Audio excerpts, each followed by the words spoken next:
नमस्कार, मी शोभा पवार. पंगतमध्ये आपले पुन्हा एकदा स्वागत आहे. आज आपण पाहणार आहोत शंकरपाळ्या. त्यासाठी लागणारं साहित्य आहे ते मैदा घेतलेला आहे, 1.5 वाटी साखर, 1 वाटी तूप, 1 वाटी दूध आणि 1 वाटी पाणी. इथे गॅसवरती एक तूप तापून घेतलेलं आहे. साखर घालूयात. तुम्ही याच पद्धतीने जर कराल तर तुमचे शंकरपाळ्या एकदम व्यवस्थित होतील. पाणी घालूया, दूध घालूया. हे सर्व मिश्रण आपल्याला एकजीव करून साखर विरघळेपर्यंत ठेवायचं आहे. तूप घालूया.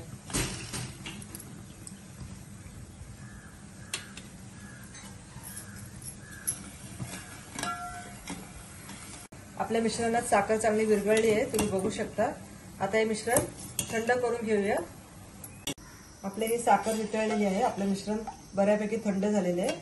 आता आपण या मिश्रणामध्ये मावेल तसा मैदा घालून शंकरपाळ्यांचं पीठ मळून घेऊया.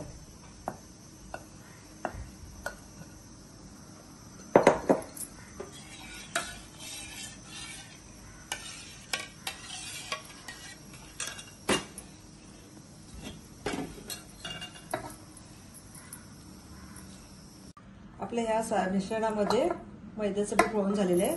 आपल्याला सगळं पीठ लागलेलं आहे. साधारण अर्धा किलोच्या आहेत या शंकरपाळ्या. आता हे अर्धा तास पीठ झाकून ठेवूयात. आपला अर्धा तास झालेला आहे पीठ मळून, तुम्ही बघू शकता. आता आपण शंकरपाळ्या कापून घेऊयात.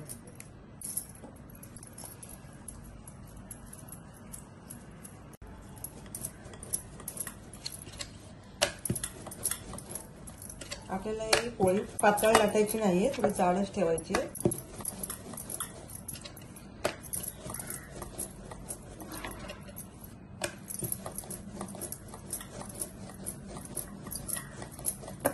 बघू शकता, अशा पद्धतीने ही थोडी जाड ठेवायची.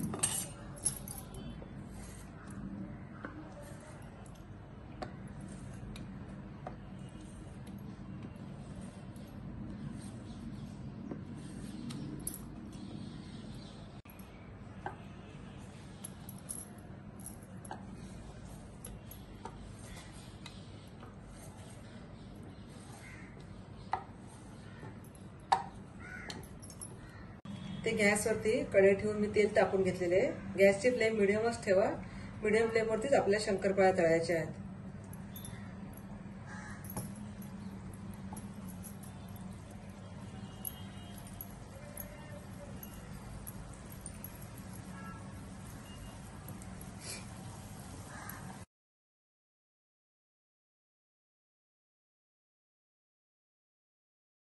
आपल्या शंकरपाळ्या तयार आहेत. तुम्ही सुद्धा बघू शकता कशा खुशखुशीत झालेल्या आहेत. तुम्ही सुद्धा अशाच करा. तर तुमच्या कमेंट्स मला नक्की कळवा. धन्यवाद.